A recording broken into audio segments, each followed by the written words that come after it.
Welcome, everybody, to the Cast from the Coast. My name is Adam Miles, and I'm joined, as always, by Josh Lambert, Aaron Peerless, Brendan Dunphy, and Tim Johnson. Tim, what are we talking about tonight?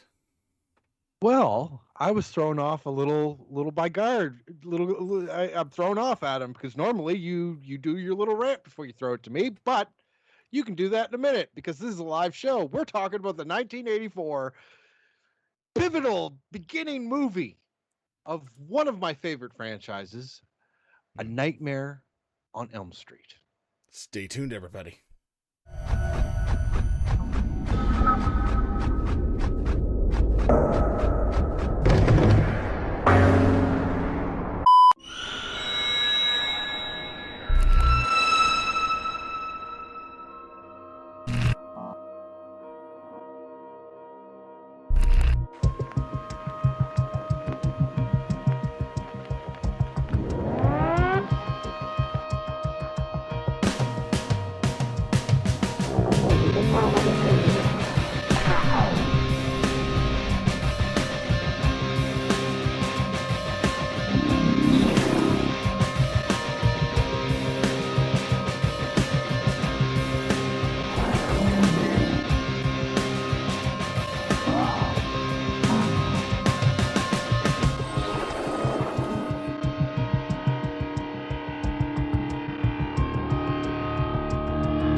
All right. Before we get to the synopsis, please take a minute, everybody. Thank you for definitely tuning in. We are live on Twitch right now, and these episodes will be loaded up to YouTube and all the major podcasting platforms. Look for the Misunderstood Our Company and They Cast from the Coast, and all these episodes will be available at least a couple of days afterwards anyway. So, Tim, give us the synopsis, please. For Wes Craven's A Nightmare on Elm Street, I will. The monstrous spirit of a slain child murderer seeks revenge by invading the dreams of the teenagers whose parents were responsible for his untimely death. I've never heard of this fucking movie. I know, it just kind of came out of nowhere, right? Like, what the fuck? How did we miss this one all this time? I don't know, some guy named Johnny or Teddy or Steve Krueger. Steve Krueger. Steven Krueger. Scary Terry. Oh, bitch. Bitch. All right, so here we have one of the pinnacle slashers, the beginning of the pinnacle slasher franchises, A Nightmare on Elm Street from Wes Craven. What? It's the end of the slasher series, really. When Freddy came out, slashers changed. Okay. I think you're good. You don't think? We're going to have a talk about Josh. No, I mean, I see what you mean. Like, I mean, before Freddy, it was a silent dude that went around hacking with and some slashing. sort of mask on, killing people, right? Like, very inspired from what they did in Halloween. Right. And yes, Freddy is a very different slasher.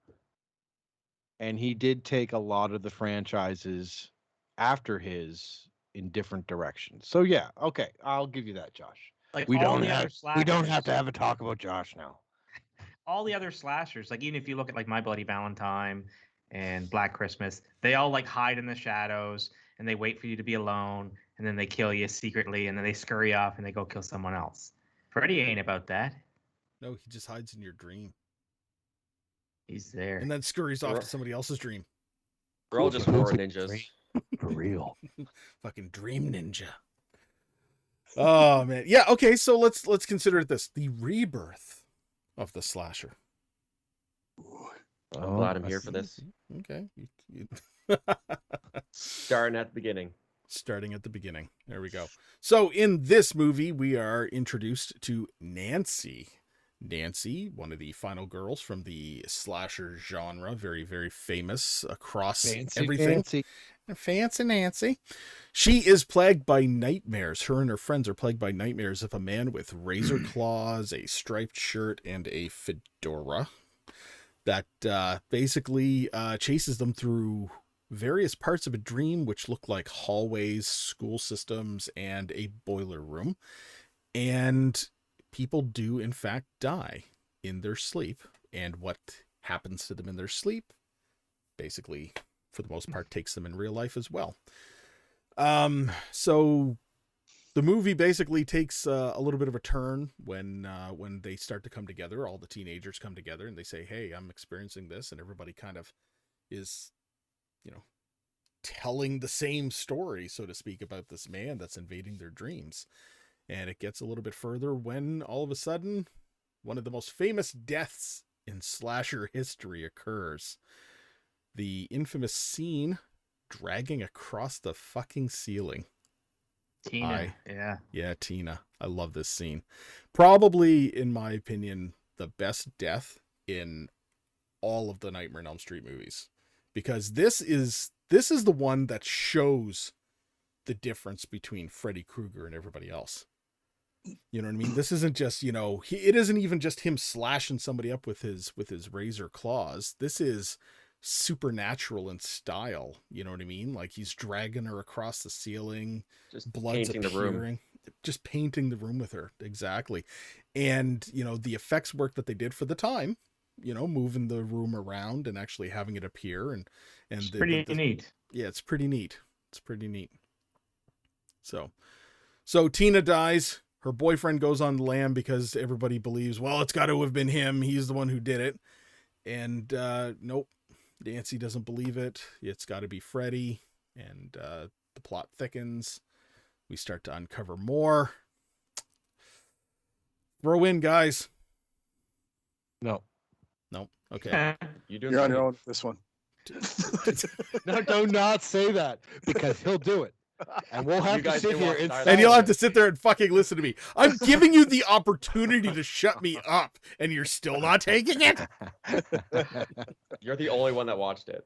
The only one that Yeah, no fucking one else watched it. saw it. Everybody else is like, I don't fucking know this movie.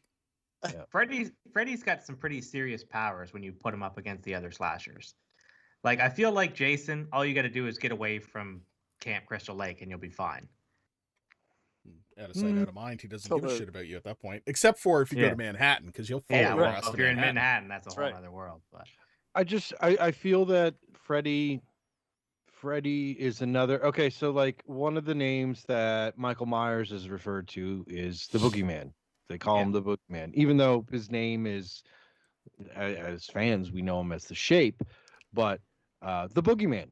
And I feel that Freddy is like another aspect of that like Boogeyman lore, where he's literally the guy waiting for you in your closet or under your bed, and like he will fuck it. Like I mean, they basically show that kind of imagery throughout the beginning of the movie when they're, the kids are getting haunted or whatever, right? So I don't know.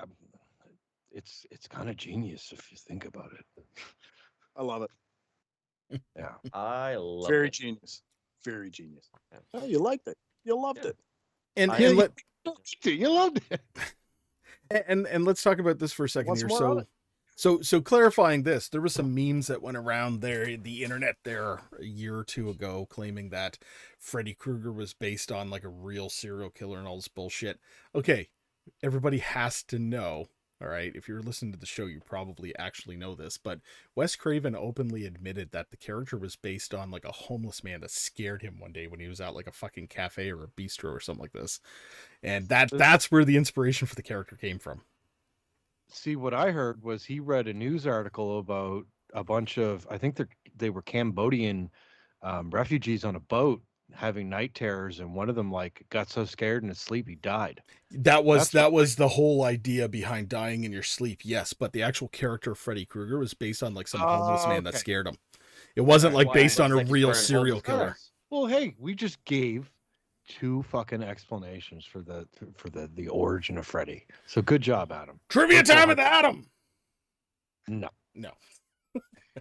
No. Oh, I take my high five back then. Aw. Oh, bitch. Oh, bitch. Okay. All right.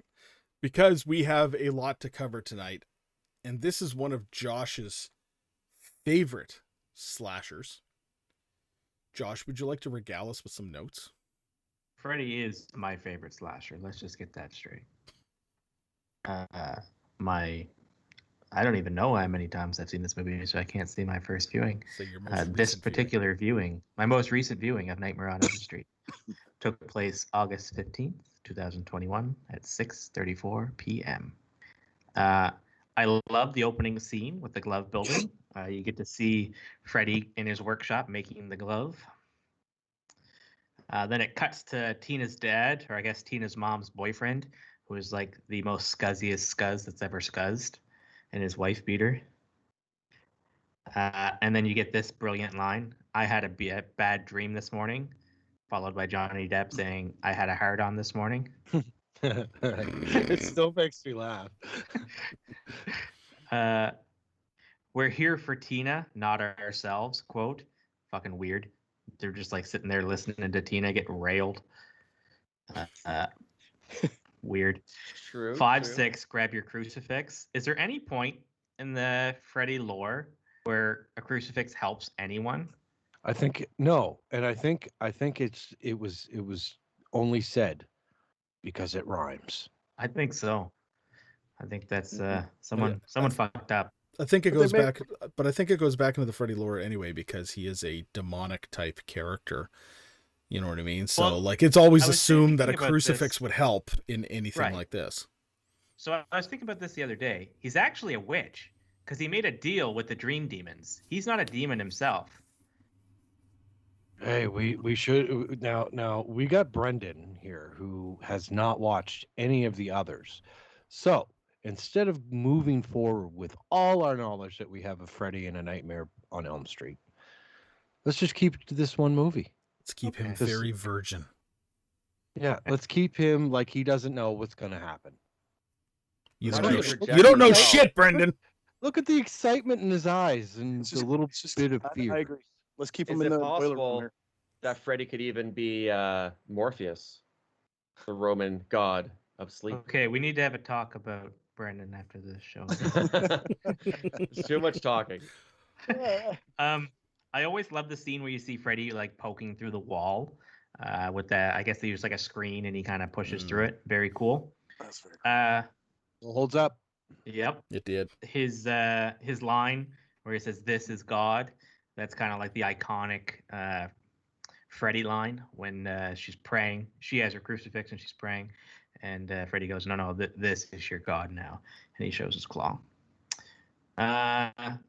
When he has like the crazy stretched out arms, pretty silly. And then if you look when he's chasing her like an overweight 3-year-old toddler that like doesn't have his balance. He's like, "Woo!" I'm baby legs. I'm gonna get you. I'm Yeah, gonna get oh, you. You remind me of the guy from Monty Python, the fish guy. No. Oh, Over there. I thought that was still effective with the long arms and running like that. I was like, that's still it's like noodly arms. It was funny. yeah. And then he cuts his finger off. Not sure why. I guess it's to make her afraid. I love the look on his face when he does it though, because he's like, Yeah, he's pretty weird. "Hey, look what I can do." And he's full of green goo. Yeah. Maybe you don't think murder is serious. What kind of mother says that to her daughter? Like the day her best friend gets murdered. These parents are pretty messed up. So Nancy's been in the police station and she's telling like her story, and she doesn't have like a single tear on her. She's got the driest face I've ever seen. And I'm thinking, man, this girl, she's hard. She's not even crying. She literally just walked into like the worst murder scene that's ever been seen. Nancy is definitely not a back of the glass girl. Do not believe. She's just in the back of the class sleeping. Do not believe. Nancy's a front row keener. Answering every question. Yeah, fake. What's the answer? Screw What's your the answer, past. kids? Yeah, that's Nancy. I kind of got that though when the teacher walked up to her at the back. You could tell Yeah. the teacher felt kind of bad for her and things, and put her That hand on her teacher's back. Weird. Yeah. What kind of teacher walks Yeah. around the class like touching all the students? That's Okay. kinda strange. Before you go any further, props to the teacher though, Lynn Shay, everybody. Fuck yeah. Absolutely. I was like, you know what? She's not bad looking in her young age, right there. Yeah. She's Now, not I bad don't- looking. I 'Cause don't I know only that know name, her- but old lady from Insidious? Yes. Yeah. You got it, the medium from Insidious. All right.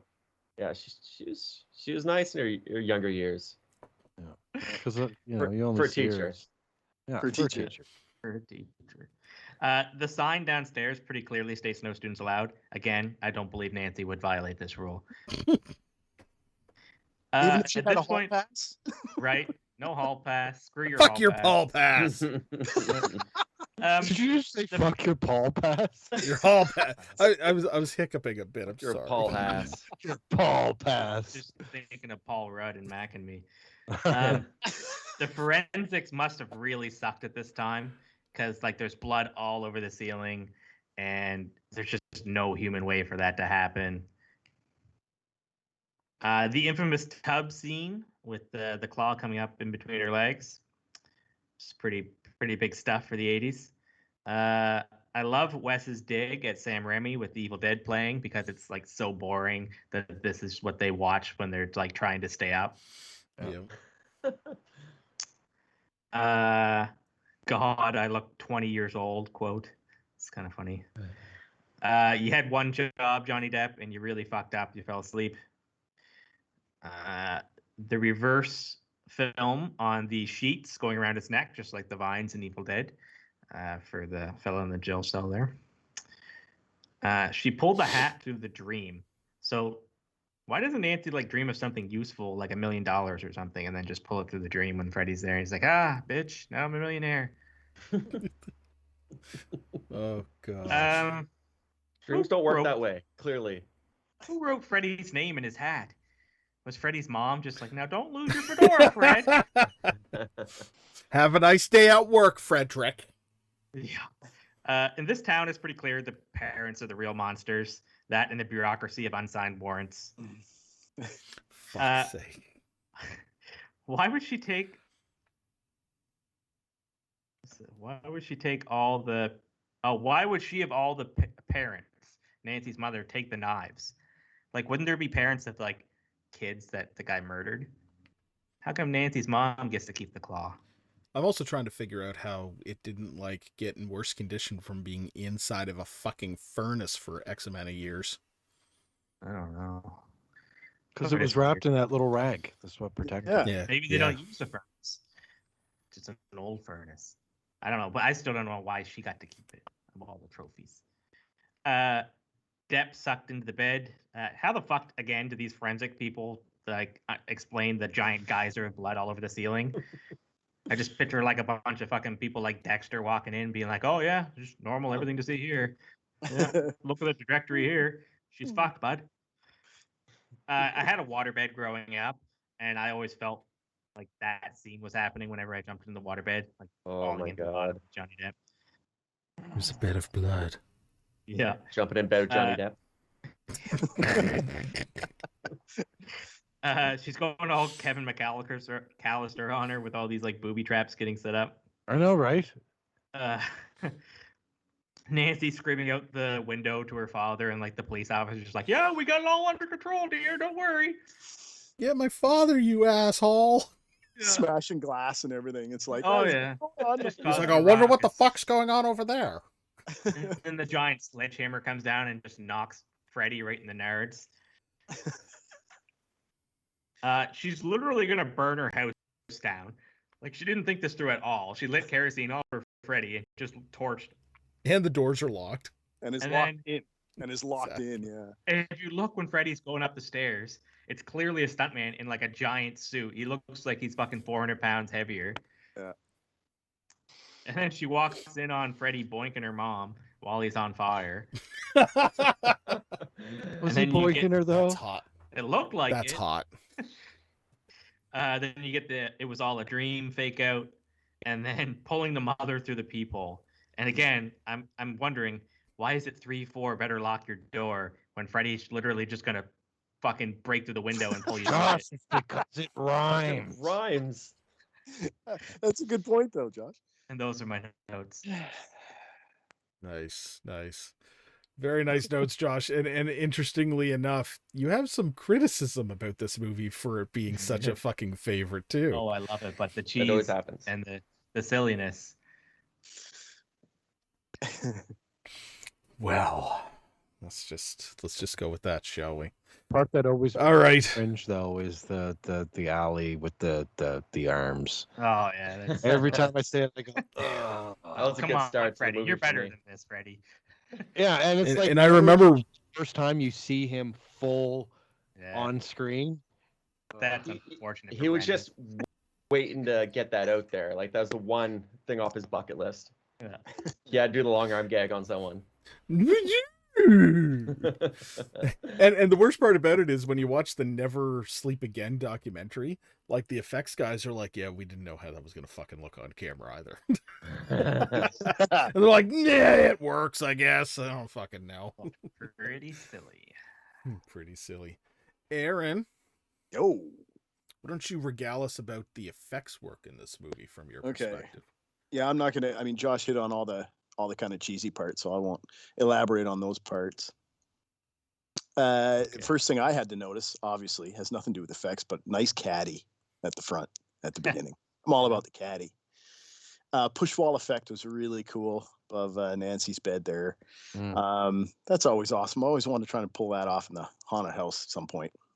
That would be cool. I wonder yeah. what kind of material that they use because it looks Like a wall. It's like Probably it's just it's, like, it's not a spandex or a you can't Lycra or see something. through it or Yeah. anything, right? but you can get it. You can get it from different haunt places and stuff, and it's pretty durable, and you can come pretty far out. So I'm not exactly sure what the material is, but it is super cool. There's so many wicked effects in this film for the time. David Miller was the SPFX guru heading this thing up, and he had a crew, I think, of about 8, something like that. But I was super impressed. I haven't seen this film for years. I mean, 15 years probably. So when I went back and revisited, I sat there and just shake my head like, holy crap, this is going to be like a 2-time a year now because I enjoyed it that much. I don't know why I put it on the back list, but it definitely belongs on the front list. You're welcome, you guys. Yeah, thank you. Fred with his arms. Okay, I thought that was kind of creepy myself. And then he cuts off his fingers. I think, yeah, I really like that effect. They had the arm just out of frame there, and he was holding it up, and then he's just like right. And I think he was just trying to freak her out. And that would work with anybody, I would think. For sure. And it worked. So cool effect. I thought that was pretty good. I like when Tina rips Fred's face off as well. Struggling there. gooey. That was kind of cool. It was flashed pretty quick and everything like that, but it was gooey. You could see the skull. You could see some of the membrane stuff in the eyes and shit like that. So I enjoyed that. Bedroom scene with Tina flopping around and then elevating. I mean, that's classic. That's great. Love that. They pulled off some pretty cool effect there for the time as well. The body bag scene in the school I thought was pretty creepy, and I like how the psychological game, the whole thing, and I made a note of this before, but I base my haunt on psychological stuff. So watching this film, I think I got a lot of ideas psychologically, but under the radar for what I do at the haunted house. So what you're saying is you're ripping off movies. No, What you're not saying? ripping. And then No. charging people money for the rip off. Whoa, Tim. Whoa. I like it. Maybe. I'm just kidding. I admired your gumption. I'm so kidding. I will mute your ass. I'm kidding. All right, thanks, Adam. Thank The opinions of Tim Johnson do not align with the cats on the coast. Yeah, so the body bag scene was cool. I like how the body was being drug out, and you didn't see anybody dragging the body out when she was out in the hallway without her hall pass. How did they do that, Aaron? It was just green screen stuff. Oh, that's not. Are you talking about the hall pass? How'd she get it without a hall pass? Yeah, exactly. I like when Freddy cuts his chest open and it flays open, and you see all the maggots and the green goo. The green goo. That was pretty cool. I did notice that a lot of these effects kind of take place a little closer. So if it's just an upper torso piece, they're just kind of zoomed in on it. Studio effect. Yeah, they filmed exactly. everything and then tell the studios area to make this look cool. Well, it works. It freaking works. For as fast as some of these scenes get cut between the different scenes, it works great. I kudos. I mean, you can't have an effect work, as good as that, unless you're, Aaron Peerless. Hey, I wasn't going to say it. Classic bathtub scene, kind of risque, right? You got when they made mention of the ages of the kids, which was 15. You got to think about the scene, like in the bathtub with the knees up, and of course they're getting it on in the next room, and they're supposedly, are those two people in the back room 15 as well? Like, holy smokes, we got some youth, right? Keaton and her boyfriend, yeah, definitely. Yeah. And they're just going to Pound Town. That's right. Allegedly. In reality, yeah, like Nancy was like 20 Heather. something. Yeah, she was like 20. Oh, and no, it's funny. I know. Like, but it's funny because, like, that. Oh my God, I look 20 years old. 20. It's like, Like, Heather, well, you're you are 25. and you don't. Yeah. So the bathtub scene was really cool. I really dig that scene. I think that did that scare people from having baths for a little while? Oh, I would imagine it did. As movies tend to do sometimes. Yeah. That scared people from having baths as much as Jaws did. Yeah, really. God. For 1984, there was some seriously grotesque imagery. The centipede from the mouth and the pile of slimy eels on the floor and things like that. This is all psychological stuff, right? I mean, you're in a dream. You can do whatever you want when you're writing this thing. And you can do pretty much whatever you want when you're directing it as well. So it's like they didn't leave out any little part and piece in the scene. You always saw something, like the rule of threes, right? You can always see something going on in the scene. You could go back and watch it again and see something different, right? In the boiler rooms and things like that. I thought that was super cool. Major psychological warfare being played in this film. Smoking in the doctor's office. All right. Just lighting the smoke up right next to the doctor. I like it. Yeah. The one thing that caught my eye when I watched this again, and it's been a long time, is the camera dolly work, the camera booms, and the rail cam work. I believe that all of these things put together made this film as good as it is. I'm serious. Like, they used a lot of that stuff in this for the time, and it was excellent. It was spot on.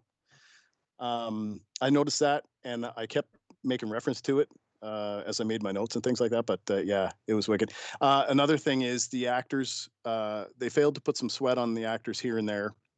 And you made reference to that, Josh. But this, they made the actors look tired, which was good. They kind of darkened in around Nancy's eyes and stuff as the movie was progressing. And I don't know if you saw that as you were watching, but you can tell that she's looking more tired as she goes.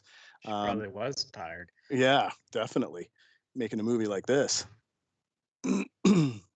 Sound design was awesome. I love the sound. That's another thing that added to all the camera work and things like this. It's like you can't nail a film like they nailed this. There's a couple scenes where the blood is too pink on her arm wound. I found like it was just too pink, and it might have been, like, I go back to this every time, but it might have been because of the rating system. They might have just said, listen, that's too realistic for this, or whatever. But a lot of the scenes were darkly lit. So I'm thinking maybe they had some blood mixed up that was a little pink, comes across red.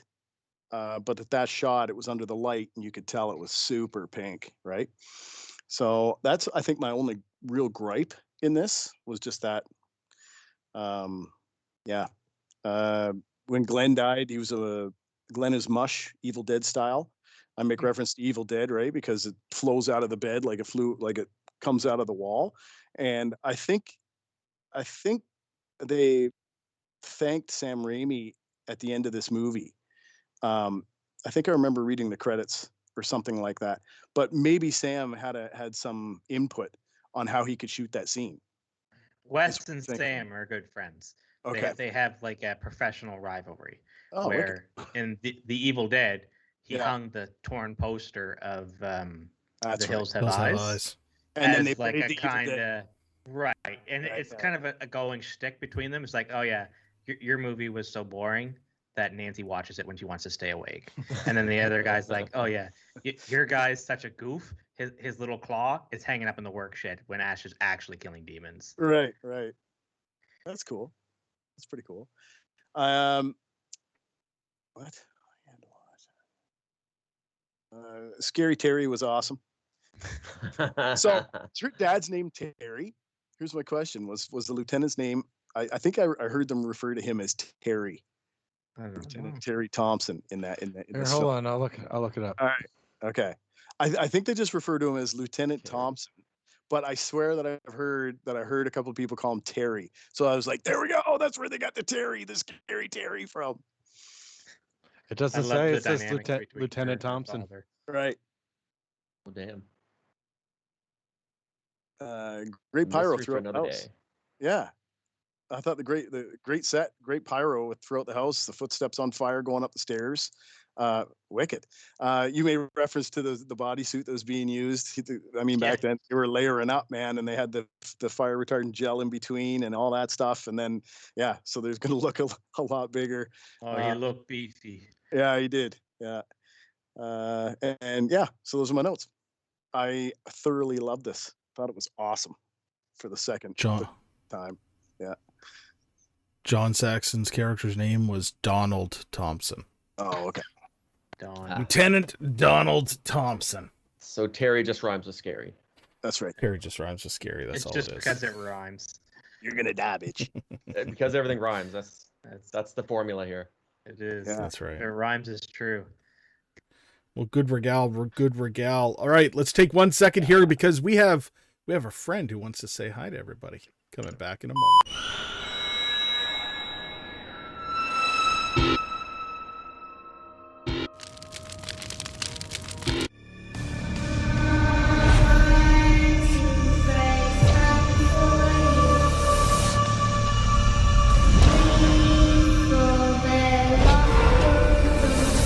Robert Englund here, a.k.a.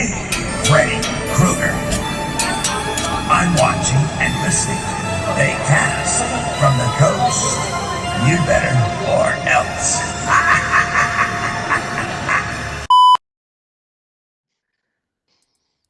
All right. Yeah, just real quick, Josh, you became an international weapon smuggler over that. I am an international prohibited weapons smuggler. Y'all don't have anything on the crimes I've committed.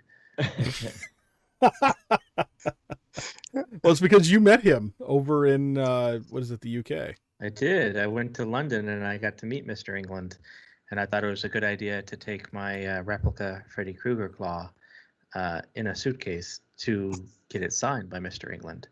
And apparently the Canadian government believes that it is akin to brass knuckles, which is a prohibited weapon and highly illegal to export, especially to another nation, and the fines of which are like hundreds of thousands of dollars in jail time. And I was brought to a little room where they told me I would be going to jail if this was the case. And luckily, someone with half a brain cell, after about an hour of talking to them, understood that it is indeed not a weapon and a prop. And that's how I became on every watch list. As a serial killer should. Wow. Wow. Oh man. But okay. Just pleading with the TSA and trying to explain to people in the middle of an airport how no, I'm just a nerd and my suitcase is full of other nerd stuff if you'll just open the suitcase and look. But some guy at a screener said, "Oh no, he's got knife hands in his suitcase. That's illegal." And what makes it worse is I went through all the precautions, because there's like special things you do if you take a blade on an airplane. You have to pack it a certain way and leave a note and do all this stuff. And I followed all those rules. And it's not against the law to take a katana on a fucking airplane or a bastard sword. But a Freddy Krueger because glove. it goes on your hand, and they said, "Oh, well, this is just brass knuckles." And it took like 8 officers and lawyers for them to figure out, "Oh, actually, no, it's not." Good use of Wow. resources. Wow. Taxpayers' money going to good use? Question mark? Well, you got to meet him at least. I Yeah. did. He was actually a very sweet man. And he And that talked to glove me. full. Gross. I talked to him at length, and he said Canada is the only country he's ever had issue because he brings his gloves when he goes on conventions, and he says he's gone to China and he's gone to all these places all over the world and never had any issue. But for whatever reason, the Canadian government is dead set against brass knuckles being imported or exported into our country. And they're not even brass knuckles. They just Not even remotely. It's not made of Did brass. he have his with him? He did. It was pretty cool. Did you clash knuckles? We did. Do some kind of like Clang. well, we're brothers now. Weasel? Wheeze. Wheeze the juice. Oh, yeah. Whiz the juice. All right, Brendan. Yes. Please, from the okay. noob's perspective, we would love to hear from you. All right, 1 sec. Okay. The 1947 classic, Miracle on 34th Street. In this Christmas classic, an old man going by the name of Kris Kringle, played by Edmund Gwenn, fills in for an intoxicated Santa in Macy's annual Thanksgiving I'm just going to let him parade. go. I hope He all proves this to be notes such is- a hit that he is soon appearing regularly at the chain's main store in Manhattan. When Kringle surprises customers and employees alike by claiming he is the real Santa Claus, it leads to a court case. Okay. Oh, just keep going. I like that one. Hold on. It's a good movie. I haven't seen that one yet. Wrong page. I got a prop though. Is it Kris Kringle's actual hat? No, I got brass knuckles. Okay. So,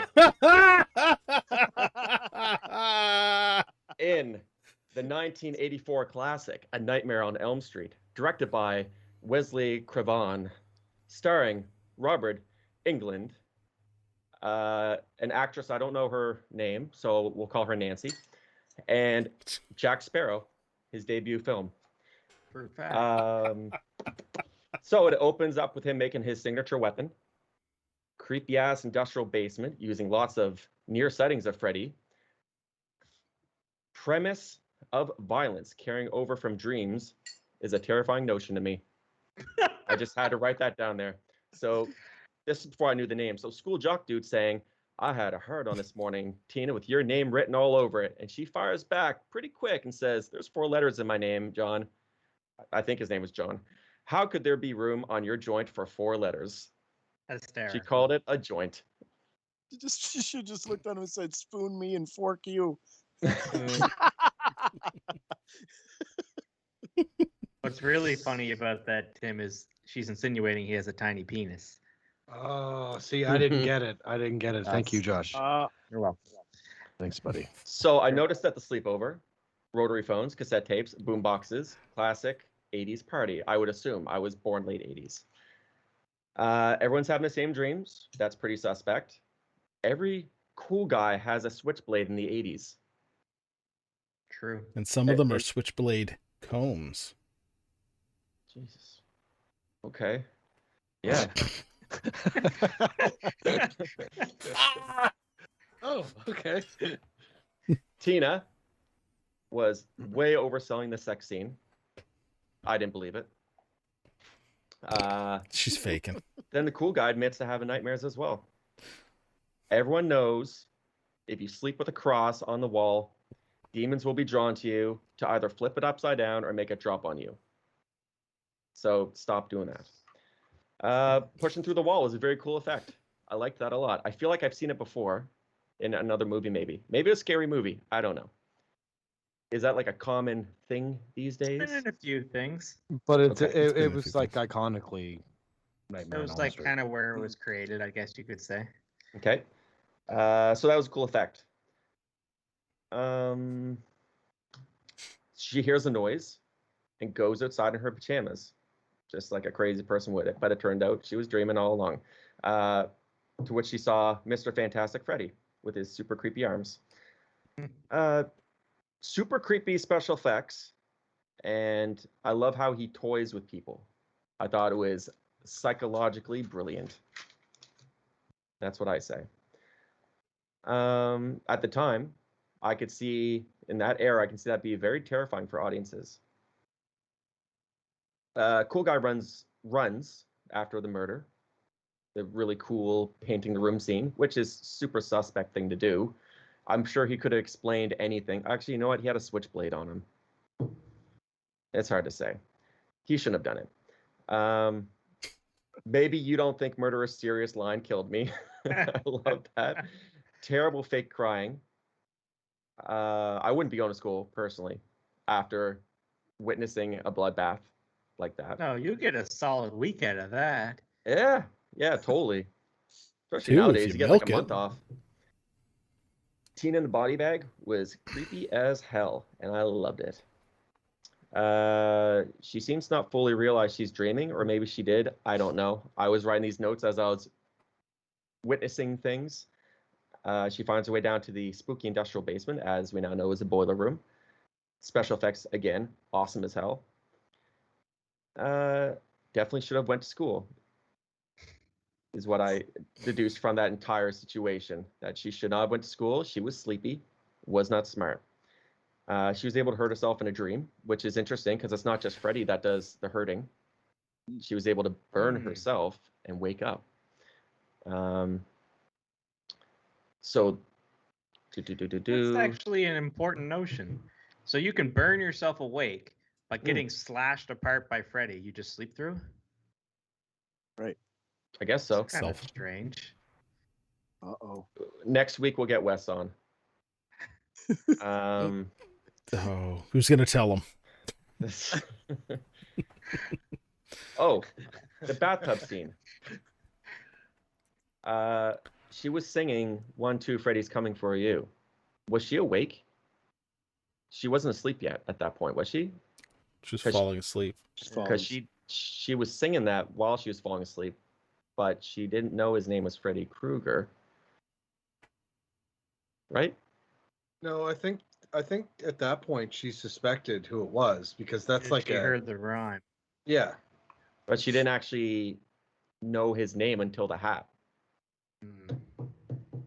Correct. Continuity or disorder. Continuity. I'm so glad I'm not the only one who says it that way. Continue titty order. Continue. Titty. Out of order. Continue titty. Okay, anyways. I noticed that. So points for me. No, I fucking challenge it because that town knows of Freddy Krueger and what he did, and all the parents fucking killed him. But They probably made up the jingle. It's like an urban legend. Yeah, the urban And legend, they skip right? rope, But they were skip rope trying to that. hide all evidence of him. But everybody knows the nursery rhyme, so she was just singing the nursery rhyme. She probably skipped double Dutch to it when she was like 5. Yeah. Okay, well, whatever you say. Bathtub scene again. I thought it was cool. She went under the water, and then she was like in some like dark void. Yeah. And the bathtub. it was really cool. I like that. She needs pills to stay awake. She had no problem stealing pills from, I'm assuming, her parents, and parents didn't know some missing. Usually it's sleeping pills, I figured a parent would have. Well, her mother's an alcoholic, so she's just mixing these stay awake pills so she can get her bender on. Yeah. Most likely. Yeah, that's true. Did you She's like, guys "I notice haven't that the been mom lost drunk all enough." fucking like motor skills to her face? No. She was just like this the whole time. She was like Botoxed. Nancy, you can't do that, Nancy. She did the whole movie. That's brilliant. Except when she was drunk. When she was drunk, maybe that's why she drinks. To get feeling back in her face. So she can feel So again. she can feel again. So she has Johnny Depp over she has a favor to ask, and then she goes outside, and I admit I was one of the audience that fell for this and didn't realize that this was all a sequence. Because right away I was like, what the hell is she doing? She's going to the jail. She's barefoot. What the heck is going on here? She can see Freddy in the cell. Oh, God.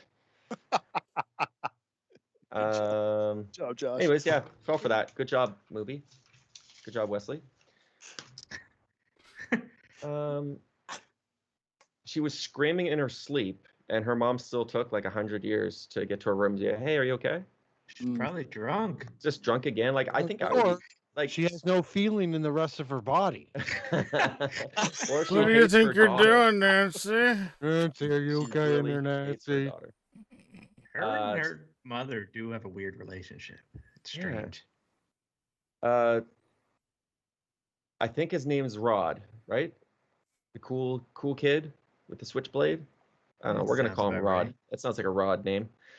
So he gets killed by a blanket penis, and then it turns into a noose. And he died really quick. Like he was only hanging there for a couple seconds, as far as we could tell, and then he was done.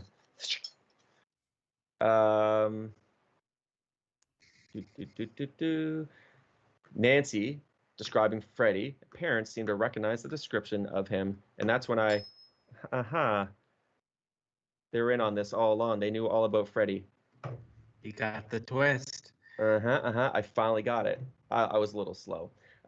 Nancy's hair is gold silver, which is a pretty sexy color, I must say. She brings the hat back, which is super cool. And parents know something. They're hiding evidence. She has a name for him, which is perfect. Mom knows Freddy is dead. Now she's being gaslit. She is telling her daughter that it is not true, and her daughter is going crazy and on pills. Then they wasted no time putting security bars up, like within a couple hours, I assume. She left to do something. She came back, and the whole house is on lockdown. Parents went vigilante. They kept the murder weapon of like 20 plus murders. I don't care if Freddy That was belongs in evidence, eh? that, or like tossed it in a lake or something. I don't know. Like, just get rid of it. Don't hold on to it, especially if you're a cop. Yeah, that's kind of incriminating. It's very incriminating. Like, Because oh, this guy this murder disappeared. weapon. Yeah. Yeah. I really appreciate the secret coffee maker she had in her bedroom that she just pulled out from out of nowhere. All right, here we go. And her plan to pull Freddy into reality is interesting. Yeah, I'm going to take him out of this killer, out of Dreamland, and you sock him in the face. Yeah. Was the plan. I'm not gonna lie, when Sock he him. got that sledgehammer to the chest, I feel that every time. Oh,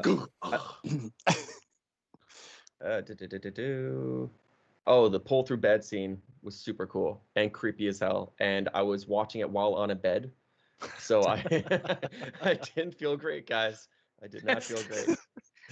But everything like While falling on a down bed. into it is fantastic. And it was a great scene. And I guess the parents believe it now because they watched the Crimson Geyser. That was that poor boy. Captain Jack Sparrow. You mentioned Home Alone. I said Nancy was going straight Dutch from Predator before Predator even came out. She was just like, she had like all these. I feel like Nancy's fucking scenes of doing all the booby traps is what inspired Predator and then Home Alone. Because it's almost shot for shot. Like, it's almost the exact same stuff. Yeah. The only thing Right she down did, to the. yeah. they probably cut out the like the scene The where she's paint making a bow, cans. like bending a piece of wood Yeah. into a bow. They cut that out, I'm sure. The final showdown, well, at least I thought it was the final showdown in the boiler room. They use a lot of synth sounds, like funny sounds that I felt took me away from it a little bit. But maybe that was all the rave at the time. I don't know. Still, the mom isn't helping to wake her up. She's her mom could have done so much more, but she is an alcoholic, I guess.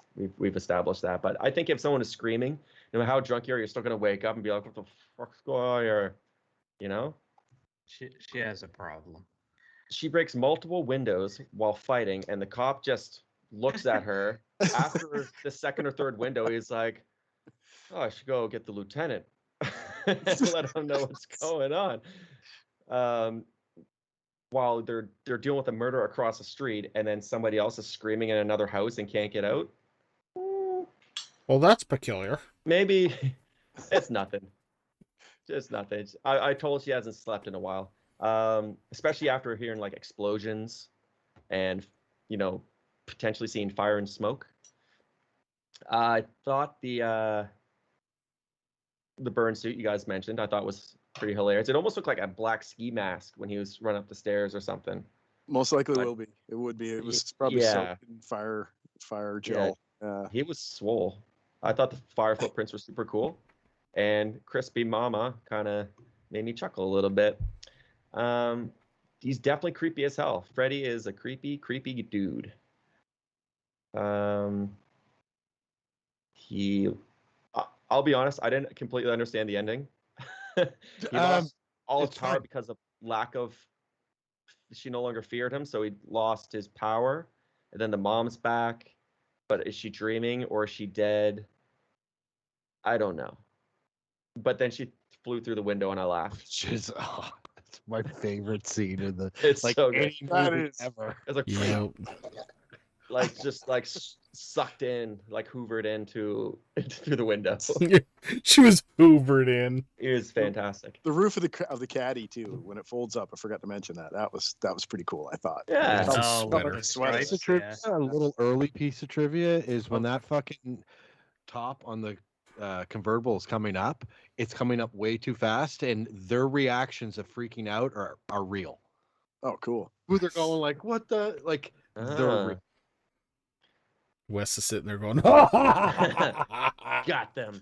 So, yeah, I thought it was cool as hell. The special effects were on point, especially for that era. I was just like, it could be done now, easy peasy. Everyone knows how to do it. I'm sure I don't know how to do it, but people who need to know how to do it. But like the maggots and like the finger chopping off, the wearing the face when he's like looking through the window at her and then just like ha kind of thing. It's funny too because I feel like if they got rid of the accordion arms in the alleyway, the special effects in this movie, the rest of them are pretty much on point. Like it's just that one cringy walking. Like if they got rid of that, the special effects in this movie would be near perfect. I didn't even cringe. I always cringe. I don't even think it needs to get rid of it, but it shouldn't be the introduction to Freddy. No, that was the other thing.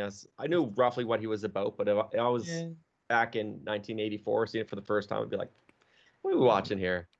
What's going on?"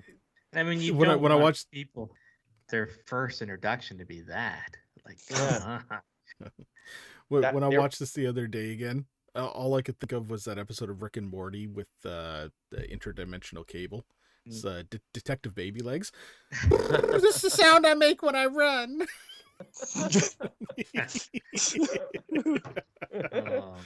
Oh man. Okay, thank you, Brendan, for that. That's my notes. Tim. Yes, sir. Tim. Yes, sir. I think it is a very special time of this episode.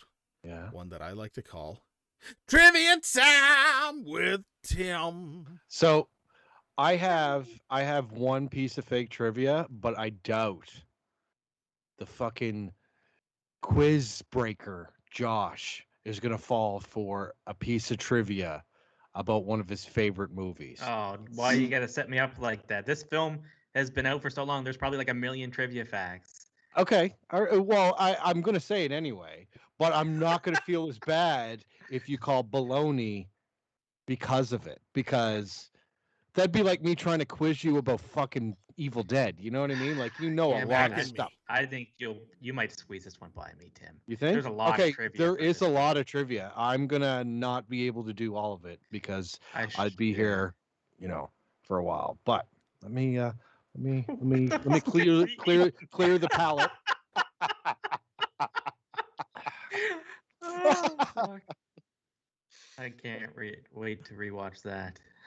Yeah. Oh, there. What's he got? Little strawberries. Yeah. Okay. All right. I'm ready. All right. Adam sung it. I'm ready. Okay. So, New Line Cinema saved from bankruptcy by the success of this film and was jokingly nicknamed the house that Freddy built. True. Are you going to do that after every fucking scene? That, Yes, Tim, please is I'm going with his continue. answer. How do you say Heather's last name? Langenkamp? Langenkamp. Langenkamp? I'm going to call her Nancy, too. Langenkamp. Heather Langenkamp's Yeah. boyfriend at the time was shooting. Oh, sorry. Her boyfriend at the time of shooting is credited for creating Freddy's nursery rhyme. True. Okay. True. Found Yeah. that one to be true. Wes Craven first came up with the basic idea for the movie from a series of articles in the Los Angeles Times over a 3-year period about a Southeast Asian refugees from the Hmong tribe, several of whom died in the throes of horrific nightmares. The group had come to the U.S. to escape the murderous reign of Pol Pot, and within a year of arriving, 3 men had all died from the same situation. The young, otherwise healthy man would have a nightmare. I can't read. It's the coffee. It's coursing through me. True. It's too long. It must be true. Not Where was sure it? if true, because he mentioned it earlier. It might just be one of those fake setups he does. No, it's not a fake setup. I Say don't that- do that anymore. You called me You out on say it. Hung Man tribe? It's Actually, H the Hung M Man tribe. Hmong. Hmong. It's HMONG tribe. Hmong. Basically, let me finish the fucking piece of trivia. It's taking Okay, 5 because minutes. it's a long one. Okay, 3 men all died from similar situations. The young, otherwise healthy men would have a nightmare, then refuse to sleep as long as they could. When he finally fell asleep from exhaustion, he woke screaming and then died. Autopsy results revealed that they had not died from heart failure, they just simply died. It was this inability to find cause of death that intrigued Wes Craven so much. The medical authorities have since called the phenomenon Asian death syndrome, a variant of sudden, unexpected death syndrome. Yeah. Tim, Asian death if syndrome. you created Asian death syndrome, you're gonna be canceled. So I hope that's not fake. No, I didn't. That's literally, I did not make Okay. that up. Okay. Heather Langenkamp beat over 200 actresses for the role of Nancy Thompson, among them Jennifer Grey, Demi Moore, Courtney Cox, Tracy Gold, and Claudia Wells. This movie was shot in 32 days. In the original script, Freddy was a child molester. However, the decision to change him to just being a child murderer to avoid accusations of exploiting a series of child molestations in California around the same time as production. He was rewritten as a child molester in the 2010 remake starring Jackie Earle Haley. True. Mm-hmm. I know it's true because I didn't make that one up. No. This is the film debut of Mr. Johnny Depp. Fake. It would take about 3 hours to get Robert Englund into his Freddy makeup. True. Mm-hmm. I believe that. Freddy is known for his red and green striped sweater, but the original color was actually going to be orange and Yellow. black. Orange and black is what it says here, Josh. Orange and black. That's what it says on his fake note. Yeah, my fake note says Calling orange and black. baloney on that. It was originally going to be Halloween. yellow. So what's That's he gonna what it do? says. Halloween colors and on his sweater? Yeah. That kind of. The scene where Freddy's arms elongate were achieved by having men with fishing poles on each side of the alley operating a set of puppet arms attached to Robert Englund. All the boiler room footage in the film was shot in the basement of the Lincoln Heights Jail in Los Angeles and was condemned shortly after production wrapped due to the high level of asbestos. True. Yikes. One of the Right. main reasons Johnny Depp was chosen was because Wes Craven's daughter thought he was dreamy. It cost roughly $1.8 million to produce, a figure it made back in its opening weekend. According to Wes Craven, Robert Englund was not the first choice to play Fred Krueger. Craven initially wanted a stuntman to play the part, but upon testing several stuntmen, he realized he needed a fucking actor. You're right. Yep. The words Elm Street are not spoken at all during the movie. True. The little girl, shut up. You're throwing them off. You're kind of throwing me off. All of you. Reading. True. True. Very true. The little girl skipping rope was the daughter of a couple whose home was used for Tina's house. Plausible. That's baloney. On the DVD audio commentary, Wes Craven was told. No, I read that wrong. On the DVD audio commentary, Wes Craven says he was told that this was the first time a film used a breakaway mirror. Fake. Wes Craven is dead. He didn't say that. You can't talk if you're dead. He did do DVD commentary like 10 years ago. Elm Street was named after Elm Street in Wheaton, Illinois, where Wes Craven went to college. This is one of Heather Langenkamp's favorite performances that she did of herself. What other ones did she do? Exactly. Part 7. Other Freddy movies. Charlie Sheen, John Cusack, Brad Pitt, Kiefer Sutherland, Nicolas Cage, and C. Thomas Howell were all considered for the role of Glenn. Nancy's house has a blue door in this movie, and in all the sequels has an iconic red door. True. The knives on Freddy's gloves are not fishing. Yeah, the knives. The knives are not fishing or steak knives, as many believe, but actually tomato knives. Case XXP210 was the model used. Nice. Charlie Sheen was interested in the role of Glenn, but according to producer Robert Shea, he wanted more money than the production could afford. Classic Charlie. Yeah, I know. Wes Craven helped Sean S. Cunningham by working a few shots of Friday the 13th in 1980. In turn, Cunningham directed a few shots near the end of production of this movie when several units were working at once.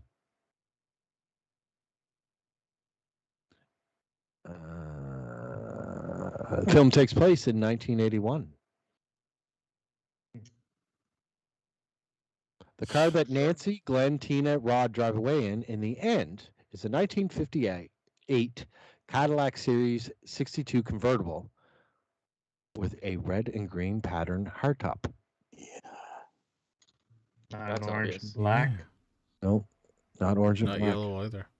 Yeah, not yellow either, fucking Josh. I know that the original color was going to be green and yellow. Yep. You know everything about everything, don't you?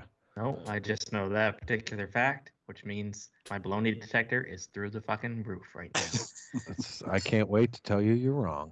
I hope you do. I hope I do too. Yeah. And yeah, so if you didn't know this, Freddy Krueger has under 7 minutes of screen time. Over 500 gallons of fake blood were used during filming. Whoa. A lot of gallons. Yeah. Well, I guess for every take of the geyser scene, maybe. That Robert could have been a Englund, one-shotter. when first putting on Freddy's blood, cut himself. And what's one more? Stupid Freddy. One more. Robert Englund says he based Freddy Krueger on serial killers Ted Bundy and Dennis Rader, the BTK killer. And that was a quick one. Freddy Krueger's first victim, Tina, dies at exactly 18 minutes into the film. Nice. The body count is 4. And this is kind of what I'm going to end it with. Nancy momentarily defeats Freddy Krueger by overcoming her fears and cursing him out. When he tries to attack her, he ends up going right through her and disappearing. This is somewhat similar to how the Losers Club defeated Pennywise in It Chapter 2. The losers overcome their fears and taunt and curse out Pennywise to where he's reduced to an infant size. Like Freddy Krueger, Pennywise feeds off fears and insecurities of its victims. And that, my friends, was Trivia Time with fucking Tim. There's some excellent trivia today. I call That was some bullshit. good trivia. All of it. Brendan, I just want to say your choice of a glove to tape utensils to Love it. is very good. Like it would have been better if it was orange and black, but or yellow and green. I did this like 20 minutes before we hopped on, so He had to eat first. Josh was supposed to do his Freddy, The but he full? didn't bother. Oh, Yeah, there it is. oh, You missed it too. I did. Did you do it when right. I was like legit? Several Like, times. oh, I Yeah. missed it. That was the shtick. You ruined it. Oh, All right, guys. Let's deal with the bullshit of the night. So I'm gonna, you know what? I'm gonna have to go with Josh on this one. Yeah. I think it's the sweater It color. was definitely supposed to be green and yellow. And the reason why he changed it from green and yellow is because something to do with like the UV patterns or light that when people's like the two most jarring colors to see together are supposedly green and red. Okay. is there just one Here. that's wrong? I'm gonna agree. I think he might have threw in another fake one though, Nope. just to throw us off. Nope. I genuinely believe it wasn't supposed to be black and orange. And if that is the case, he's going to make me look pretty silly. It'd be That was, pretty. my- It would feel like it was just a Halloween movie, which it's not. It's a year-round movie. So I mean, you the, can the, use it. the second one to me would have been where he mentioned C. Thomas Howell was applying for the role of Glenn, because C. Thomas Howell would have been a lot fucking older than the other people at that time, in my opinion. well, think. Adam, I can say with absolute certainty that that piece of trivia is correct. Okay, then I'm still stuck with the sweater thing anyway. So, Brendan, do you agree or disagree? This might I'm going to be the deviate from the greatest sweater stakeout. thing because that's too easy. So I'm going to say, based on when the movie came out and when TV shows like Friends was out, that Courtney Cox wasn't in the running because she would have been too young to play Nancy. You said Courtney Cox was one of the ones that auditioned for it, along with Yeah, 200 others. Monica. Yeah. Yeah. Yeah, she was already 40 when Friends came out. Who cares? So How All right. old would she have had to been? Checking When did right this now. movie come out? she would have been like 10 years older. I don't know. Well, I can say, Brendan, with absolute certainty that that piece of trivia is correct. Thank She is no, that means she's wrong. June 15th, 1964. Well, no So wonder she would have didn't been get the role. she would have been 20 years old. Yeah, she would have been Really? too old. Huh. Yeah, Well, too there you old. go. Told There you. you go. All right, Tim, So it's the please sweater give thing, us by the way. reveal. Well, it is not the sweater. I knew No. it. It is. No, It is. Josh is correct. Therefore, we are all correct. Yay! But Josh is the one that called it. I feel like you guys were swayed by Josh's like absolute. Nope, this isn't it. His certainty, but You had me halfway through because when you said that he cut himself on his glove when he first tried it on, I was like, that sounds pretty fake. But no, I that's was true. pretty confident in my sweater. And No. I remember watching a documentary where he was talking about the designing of the sweater. Well, the original sweater, how he looks like in the video game, those video game colors, the yellow and orange, that was supposed to be the original color. And then they were going to do it just all like fucking yellow or whatever you said. But like the original stripes were supposed to be like this brownish orange and yellow. Mm. And There it must be a looks toy out somewhere like that. No, there is. There's in the Nintendo video game. That's what colors they ended up using. But he didn't want to use red and green either because it looked like a Christmas sweater. Christmas, yeah. yeah. But then, like I said, someone told him about the color variance. Oh, and I During mean, nature. to be fair, I didn't realize it was red and green until I was older. I always thought it was red and black. Same. Right. Yep. Mm. All right, gentlemen, that has been Trivia Time with Tim. Good job, Thank Josh. you, Tim. I called it right Good at the job, beginning, Josh. though. I knew he'd get it right away. Because you made it too easy. You made me nervous, though. You had me sweating. Good. There's a Good. lot, Threw a lot of fucking trivia. trivia with that film. You could have gone. Oh, there's so much I didn't say. So And you I didn't apologize. say it about one of the things that I remember from the documentary. What? I don't know any of those fucking actors that fucking applied for that role. It could have easily been any of those ones. Damn it, Tim. All right, guys, it is time for us to wrap things up and give our final reviews and our score for this movie. Aaron, let's start with you. I'm not going to take long on this. I fucking love this movie. I even love the. I fucking hate this. I love the fishing, the fishing pole arms. I like it all.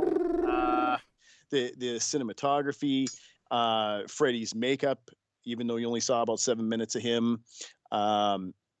His whole wardrobe was awesome. The effects were fantastic throughout this whole thing. Couple tiny little issues, but nothing that anybody's going to even realize if you're not really paying attention. I like where the story came from and how it originated. And saying all that, which wasn't that much, I am going to give this an X. Oh. X gonna give It's it so to you. fucking good. It's so fucking good. X gonna give it to you. All right. Tim! Well, I will definitely give this movie the respect it deserves for launching another iconic slasher into the mix, especially pretty late into the game, because you think 78 you got Michael, and then 80 you got Jason. It wasn't 85 is when Freddy finally came out. 84. Yeah, the other one's already got a couple sequels by now. Yeah, so for them to come up with something somewhat original, and like not even feel like the other movies, is great. Watching this again a couple nights ago with my girlfriend, who has never seen this movie, was a lot of fun, because a lot of her honest opinions, like how like you get rose-colored glasses watching something you love, and then you're like, no, this movie could do no wrong, but like there's a lot of like cringy stuff in this movie. Some of the acting choices, the fucking arm thing. I'm sorry, that bugs the hell out of me. It bugs the hell out of me, especially with all the special effects that come later that are like amazing. Johnny Depp getting pulled into a bed and then just fucking blood. Right? Like, the story's pretty basic, but captivating. I feel like you got to know each character as much as you needed to know. John Saxon as Nancy's police dad, perfect fucking casting. I love that man. I was very sad when he passed away. Yeah. Very sad. Freddy's performance in this is not my favorite. I feel like my favorite Freddy was probably A Nightmare on Elm Street Part 3, because that's when he was like full His fucking prime. sarcasm, and like his fucking one-liners, and like his dream gags were like gold, like They're on welcome point. to primetime, bitch, and shoves her into a TV. Like, that's gold. Had to start somewhere, Tim. Yeah, no, I know, and that's why I'm not like really gonna roast this movie, because this movie even now is still a lot of fun to watch. As many times as I've seen this, I watched it intently, and for the most part loved it. I mean, I can make fun of the things that I didn't like dead face mom, but yeah. So I'm going to give this a very honest rating, and try not to be blinded with emotions of fond memories. I'm going to give this a PG. You asshole! I feel like this first movie isn't, even though it's where it started, it's not where it ended up. And I my favorite one is Part 3, probably because that was the first real one that I saw. But I just feel like I'm watching this for Freddy, and Freddy really wasn't Freddy that I love in this. So I'm going to give it a PG. But don't get me wrong, the special effects were fucking top notch. Like that ceiling scene is like one of my favorite special effects gags from the 80s. Like it's dope. Like and no way does this PG reflect that this movie, I think this is bad, because it's not. I'm trying to be honest here. PG. Hey, honesty's the way to go on this. Good job. Josh, cleanse your palate. Give it out. I love Josh's anus retracted. I could hear him pucker. This film is great. It introduces Freddy Krueger, who is my boy. He's my jam. In my opinion, he is the best of the horror icons. You pit him up against like Jason and The Shape and Chucky. He just resonates the most for me, I think. Something about being the smartass and having all these extra powers that just make him extremely OP. And you can kill him like 7 different ways, but guess what? He just keeps coming back. This film in particular is his start, and I feel like it's kind of like the Ash in the Evil Dead 1. He hasn't found himself yet, but he'll get there. He gets a couple kills under his belt. Before you know it, he'll be prime time and bitching and cutting his fingers off just willy-nilly. He's he's still on his path, finding himself. The film has some continuity issues. It has some rule issues, which are generally big no-nos for me. If you're going to make the time to make the rhyme, it better fit into the storyline and make sense. With that being said, I will forgive it, basing the fact that this is the entry to my favorite slasher, and I will be rating this an X as well. Comes at no surprise. Brendan. I knew Adam was going to go last. I loved it. Adam always does that. I try to give the floor to everybody else first. Aw.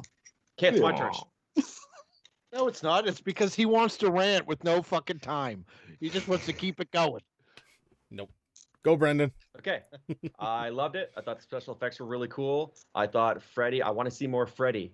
That was the thing, like his voice, he was menacing. The thing I liked about Freddy, next to other slasher icons that were mentioned, because I know about Chucky and Jason and The Shape, aka Michael Myers, right? Yeah, okay. Yeah. They were like unstoppable killing machines, whereas Freddy is an unstoppable psychological killing machine. Yeah. So he's not just physically annihilating you, but he's getting in your head and he's making you question your own sanity at times. And I feel like that's something that they're going to play on in further Freddy movies. As you guys probably know, I just the fact that I was confused at one part in the movie where I'm like, oh, she was dreaming all along, that whole scene. Gotcha. Yeah, no, I thought it was great. It had alcoholic moms. It had cool hand weapons. Really stupid cops. Awesome arm mechanics. And they weren't. The ceiling scene was awesome. The just getting flung all over the place. The pushing through the wall scene was awesome. The sinking in the bed, sinking in the bathtub, just pretty much every way that he was killing people, except for maybe the prison one that was kind of too quick, I felt, for, next to everything else. Yeah, I liked it. I liked it a lot. So I will rate this one X. Oh, wow. That's Triple the X so far. triple X thus far. To, in case you bring weren't up paying the average. Bring up the average. I should say that I was between recommended and then excellent extreme. So maybe like extra recommend. All right. It's all down to you. All right, gentlemen. If you fucking go X, I'm done. No, I gotta admit, gentlemen, I am gonna fucking Aaron and his Fuck Aaron. Fucking That's Funyuns. the appropriate response. All right, I'm gonna bring back down the average gentleman here because I'm gonna tell you right now, I agree with Tim. This is not the Freddy that I love. Freddy that I love starts at part 3. Thank you. That's when you think of Freddy Krueger, you don't think about part 1. I Thank don't you. know any of this. You think about the shit that he does later on. So, Brendan, you will eventually agree, because if you were to review this movie again in, say, 4 months, you'd probably fucking agree with me and Tim. When I get to 3, I will see about changing my review. I don't know, Adam. Doesn't seem like a follower, man. Doesn't make sense to me. So the thing is, though, is that this movie, you do look at it with rose-colored glasses, and you love it because it does. It has Freddy Krueger. It's Robert Englund, man. It's a Wes Craven film. You gotta love it, and it does start here. But there's just so much wrong with this movie, and my biggest gripe with this movie is the fucking ending. It makes no fucking sense. No matter how you look at it, you can't convince me otherwise. The ending of this movie is garbage. They fucking phoned it in. They phoned it in. Dreams are crazy. It's a dream, bro. The best part about the ending was literally when the mother got, as it was said earlier, hoovered through the fucking porthole window, okay? The mannequin scene just going and getting sucked in was amazing, okay? But it's just, the ending always pissed me off, and that actually did make this one of my least favorite in the entire series, just based on that. If they had cut it, and it was just kind of like, it's over now, and that was it, fucking would have been a lot better in my opinion. So with that, I am going to side with Tim. PG. Any more Funyuns? 3 X's. Wow. Any more fucking Funyuns. So that brings up to a solid R, right? An R.5, yeah. There you go. R.5. So suck it, PG. All right, fuck off with the bags of chips, you dicks. All right, thank you very much. Okay. All right. Thank you very much, everybody, for tuning into this episode. Adam, we're not done. No, you're totally fucking done. You're fucking done now, okay? You're done. Thank you very much, everybody, for tuning into this episode of They Cast from the Coast. Please do not forget to check us out on YouTube. Misunderstood Our Company. We're also on Facebook. Check us out. We were live tonight on Twitch, so please join up and check us out on Twitch as well. Subscribe to all that and tell everybody about the show and join us for some good laughs and chats, because I've only got Tim messaging me in the fucking chat room, and it's kind of embarrassing at this point. So hey, Aaron did too. Oh yes, Aaron did, but that's not the embarrassing part. It's just him. So check us out as well as on all the major podcasting platforms out there, including but not limited to Google Play, iTunes, Spotify, Amazon Music, etc. We're also on Patreon. Open up your hearts and your wallets so Tim can get that magical coffee fix, caffeine, and Funyuns. And Funyuns for Aaron. Funyuns for Aaron. Better budget until next time. That's right. Better budget for props. Until next time, Josh. I am going to tell Robert of your guys' indiscretions tonight. This is very disappointing on your behalf. Oh, we love Robert because he gets better. Yeah, we get like Aaron. 5 more movies, 6 more movies to do. Did you say me, Adam? Yes. Go ahead.